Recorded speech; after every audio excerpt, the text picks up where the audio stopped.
Are you struggling to come up with original content week in and week out? Start a podcast. Interview your ideal clients, let them talk about what they care about most, and never run out of content ideas again. Learn more at sweetfishmedia.com. You're listening to B2B Growth, a daily podcast for B2B leaders. We've interviewed names you've probably heard before, like Gary Vaynerchuk and Simon Sinek, but you've probably never heard from the majority of our guests. That's because the bulk of our interviews aren't with professional speakers and authors. Most of our guests are in the trenches leading sales and marketing teams. They're implementing strategy. They're experimenting with tactics. They're building the fastest growing B2B companies in the world.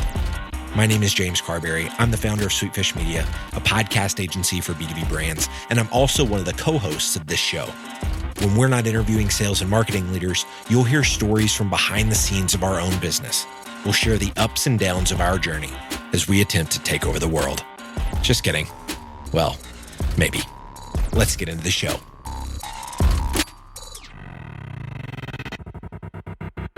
Welcome back to B2B Growth. I am your host for today's episode, Nikki Ivy. I'm here today with Max Altschuler, who is VP of Marketing at Outreach. Max, how you doing today?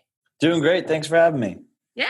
I'm super excited to talk about some of the things that you've been up to, having to do with the really cool stuff you're doing at the Serious Decisions Summit with LinkedIn Live. And we'll get into that here in a second. But first, I'd like to just give a little bit of background on yourself and what you and the folks at Outreach have been up to these days. Yeah. So sold Sales Hacker to Outreach. I think the last time I was on the show, I was probably still with Sales Hacker at that time. I'm not sure how long ago that was, but so Sales Hacker got acquired by Outreach, and I'm running marketing at Outreach right now. I'm also still the CEO of Sales Hacker. They are functioning completely separate of each other, but it's been a lot of fun. We've been able to focus solely on growth activities now that we don't have to worry about revenue anymore for Sales Hacker. So creating some really amazing content, whether that's through webinars or podcasts or, our articles or whatnot for B2B salespeople everywhere, and starting to not just service the sales tech vertical, but other verticals as well, all around sales.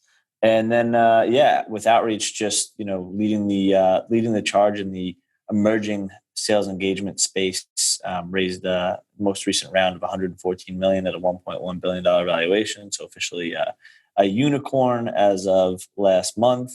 And, we are your engagement layer, your one application for any action that allows you to better engage with your prospects and customers. So that's the quick and dirty Sales Hacker and Outreach since the last time I spoke to you. Yeah. No, good stuff. Congrats, by the way, for I'm sure the 100th time that you guys have heard, right, on your unicorn status. That's exciting stuff. What I wanted to really dig into today is I live here in Austin. And so that's where the Serious Decisions Summit just took place. I checked out a couple of the little happy hours around it, but I did not get to go to the summit itself. But I went there vicariously through you, Max. Hell yeah. A lot of us did. And there were so many folks who were so excited. And there was a lot of FOMO that you created. I'm interested in what was the inspiration for that, because I haven't seen it done before. So if you could just talk really quick about what made you decide to just jump out there and do that. Well, yeah. So LinkedIn just came out with their new LinkedIn Live feature, which I think they gave to about 200 people on the platform. And I was fortunate enough to get early access to it, and was looking for a good opportunity to try it out. It's actually, you have to use a third-party app. It's not easy. It's not super intuitive yet. It's still very much in their beta form. But we were at Serious Decisions, and one of the lunches networking sessions started in the expo area. So I thought it was a good time to go around and talk to some people at the event. I was able to turn on my LinkedIn Live and cruise around, and we had a couple hundred people on there at a time watching and commenting and asking questions. And we were going to booths and asking them about their best practices and what they thought about ABM and the state of sales engagement, things like that, sales enablement. We talked to HighSpot, we talked to Sendoso, a couple other companies. And it was really cool to just like walk around and be able to show people online, here's what's going on at the conference. It's kind of like you're here. And critique some of the booths and see what people are doing. I actually love going to conferences and looking at the booths and thinking about putting myself in that like marketer's shoes and being, what were they thinking here with this booth? Like, oh, okay, customer evidence. They got the logos, and then, oh, they went with a dark background because it pops, the lighter backgrounds on these bigger booths kind of blends in. There are like some really interesting like nuances and best practices there. So I saw there was a bit of you with the gentleman from G2 when you were talking about the colors, the blurple versus orange colors in the logos. It was super cute. They're orange, we're purple. Yeah. So that's a little bit about what inspired you to do that and what a fun thing it was. And you did kind of touch on what your goal was, right? Which was just sort of jump in there and see what you could do with this new LinkedIn Live thing. How receptive were people? What was the reaction out there when you're walking up to people, camera already on, and being like, hey, let's have a conversation live? I'm putting people on the spot. You better be able to give me the elevator pitch. It was good. I mean, so the response from people individually in person was good. And I thought like Sirius would probably be like, hey, turn this off, because I was recording from the show floor. But and usually they only let, their own cameras and everything in there. Same thing as like Dreamforce, but did it under the radar. It's interesting online with LinkedIn Live. A lot of people like it. If you're following someone randomly, you do get the notification in your activity feed. Mm-hmm. So I would see my follower count go down, not up, when I would do a LinkedIn Live, because all the people who got notified that didn't want to watch would unfollow. Mm. They'd be like, oh, I don't need this activity. I don't need this notification. What I didn't realize is a lot of people have their notifications from LinkedIn synced to their iPhone or their phone. So they get a notification when something happens on LinkedIn. I would be like inundated if I had that because of the amount of followers that I have. So I'd never done that. But I guess if you don't use it as much as I do, maybe you have the notifications on. So it would be annoying if you got a notification every time that happened. Yeah. And there's no way for the person doing the live stream to turn that off or to be selective about who they notify. So I thought that was that was an interesting fact. We'll see how LinkedIn kind of counteracts that as they roll this out to the masses, because obviously you can't notify your entire list as default every time you do a video. Yeah, for sure. And I know exactly what you're talking about because I follow a couple folks, you and a couple other folks who are doing this LinkedIn Live. I mean, I think, look, like you said, if it's like where it's the volume that you likely deal with of notifications, then it could be annoying, but it's a little dramatic if one time you get this notification and you decide to unfollow. So I guess folks will have to sort of find their own balance where that's concerned. I got to tell you, it's really interesting to hear sort of the behind the curtain of this LinkedIn Live thing, because most folks who are looking at it are like, sign me up. How do I get access to? They're right in the comments asking rather thirstily, how do I get access to this? Yeah. And so to hear that I'm not delighted to hear that it's not easy by any means, but it is good to know, right? Yeah, you have to use a third-party app, mm-hmm. and it's you got to figure it out. It's a little tricky. We figured it out, and then you go live, and when I get a phone call, like even if I put on Do Not Disturb, I get a phone call, it cuts my stream.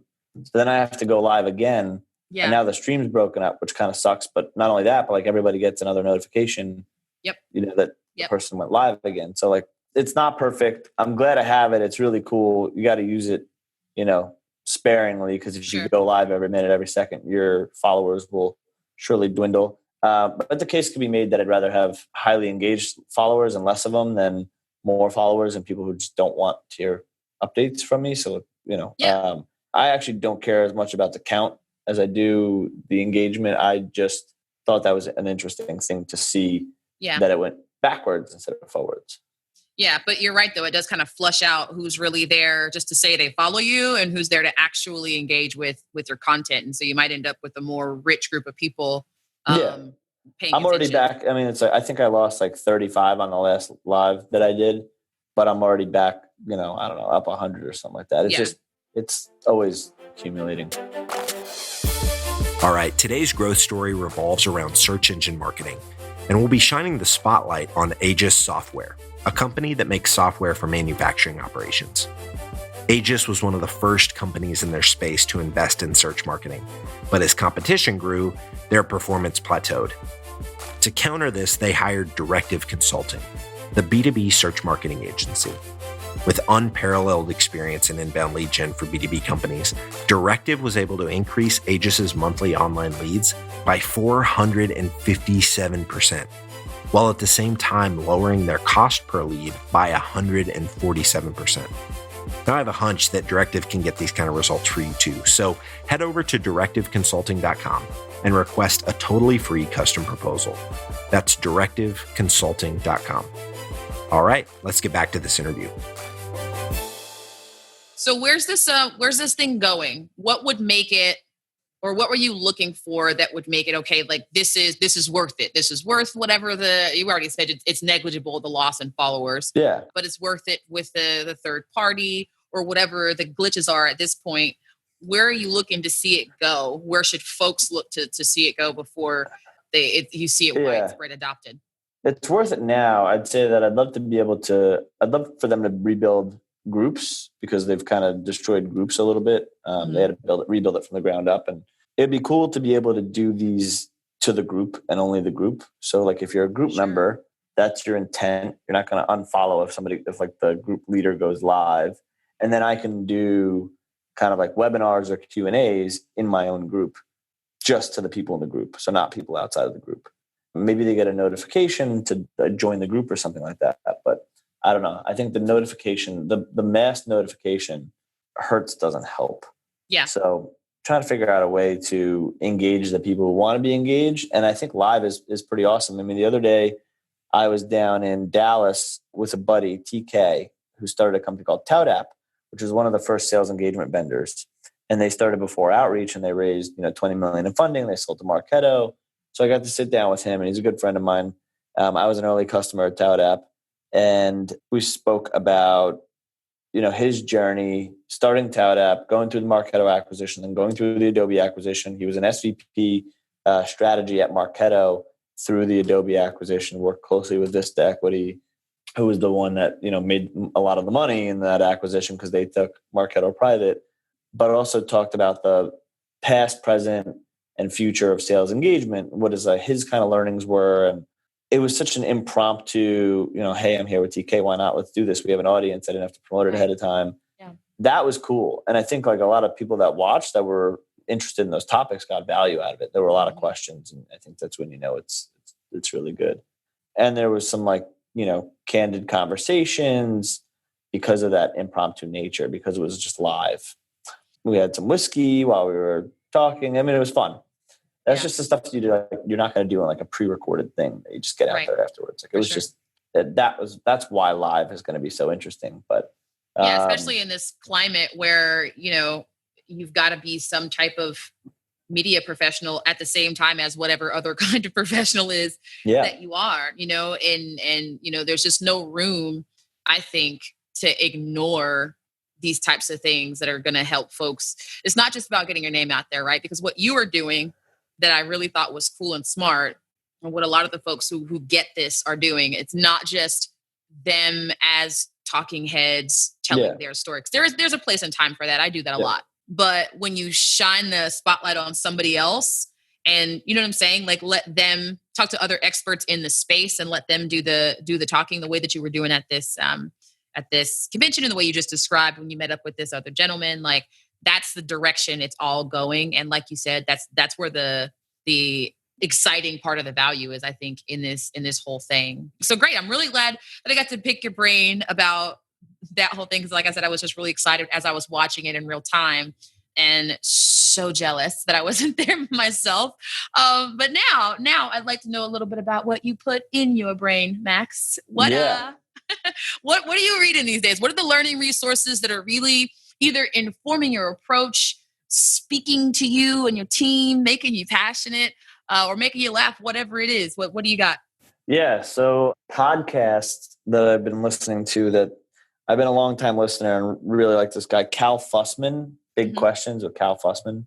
He gets some really interesting guests on there, but the best part about the podcast is he's almost like a professional question asker. Like that's actually his like whole thing is he's a really good storyteller and really good at getting stuff out of people. And so the stories are really good. So like my favorite episode is he had Kobe Bryant on there, and Kobe's got some interesting stories. Kobe's not only a NBA champion MVP, but he also recently won it was like an Academy Award for his documentary, Dear Basketball. So just finding people like that who are just hardcore perfectionists, winners, dedicated to their craft, and learning from them is really interesting. Another book I'm reading right now is Laws of Human Nature from Robert Greene, who wrote 48 Laws of Power, which was one of my favorites. So this is, I think, his newer one. Also pretty good, pretty eye-opening, understanding like why people do what they do. Yeah. So I'd say those are like the two most recent resources. We wrote a book at Outreach that I wrote most of called Sales Engagement recently. So I'd say if you're out there and you're trying to figure out how to sell in the modern era and get through to customers and prospects, that is a go-to right there. Good stuff, man. And I only have one other question for you, but real quick, I have to ask because you mentioned 48 Laws of Power. What's your favorite of the 48 Laws of Power? Which one resonates with you the most? Man, there are so many. Which one resonates with me the most? You got to know when to use it, but like when strong, act weak, when weak, act strong. Yeah. There's some really good ways to apply that. I'm trying to think of like, what have I used the most? I don't know. It's a good question. Yeah. I don't even remember which number it was for me, but it was the one about how much you relinquish your power when you're aggressive. I took that into, because I would have this when I was cold calling.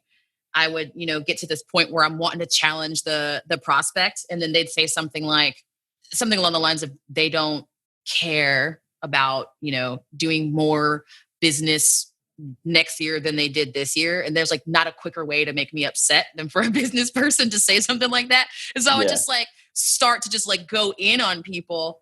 But that law kind of helped me just kind of going back to it on a regular basis and being like, you don't come off as powerful when you beat people over the head, especially when you both in the situation know that they're likely wrong. Like, you got to find another way. And so I like that one. But anyway, one more thing. I know folks are going to want to know how to connect with you so that they can be one of the folks who do get to see when you go live. How can folks connect with you, Max? LinkedIn, Max Altschuler. Find me there. You can also find, obviously, our book that I just mentioned on Amazon called Sales Engagement. I also wrote a book called Hacking Sales. And then another one, which was a personal kind of project for me called Career Hacking for Millennials, based on my learnings and failures and, many more failures than successes up until this point. But I'd say ultimately feeling pretty successful at the moment. And then outreach.io. That's where I'm working right now. You can find us if you're interested in the sales engagement platform, and saleshacker.com for all things B2B sales. So our podcast, our webinars, our blog posts, you name it. Well, thanks so much, Max. This has been super valuable stuff that you shared with us today. I'm glad we had you on, and I hope I will have you on again soon in the future. Awesome. Sounds great. Thanks for having me. We totally get it. We publish a ton of content on this podcast, and it can be a lot to keep up with. That's why we've started the B2B Growth Big Three, a no-fluff email that boils down our 3 biggest takeaways from an entire week of episodes. Sign up today at sweetfishmedia.com/big3. That's sweetfishmedia.com/big3.